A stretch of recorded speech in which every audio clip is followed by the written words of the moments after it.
Isegi kui see on lihtsalt üks muinaslugu, ikkagi ma panen kogu oma usu ja unistuse sellesse vaimsesse reaalsusesse.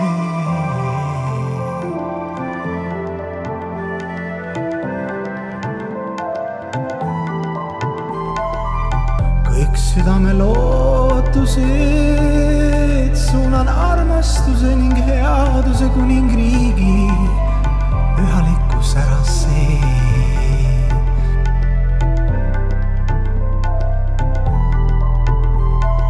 Kaotada pole midagi, sest ma pole midagi omanud.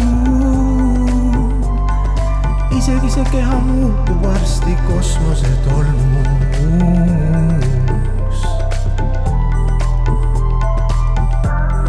Seepärast ilma igasugu kahtluseta avan oma hinge värava Jumala ülistuseks ja igavesteks palveteks.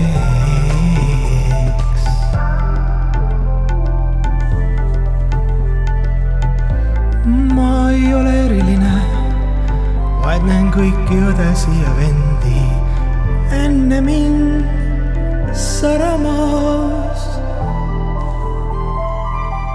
Algsest tingimusteta õndsuse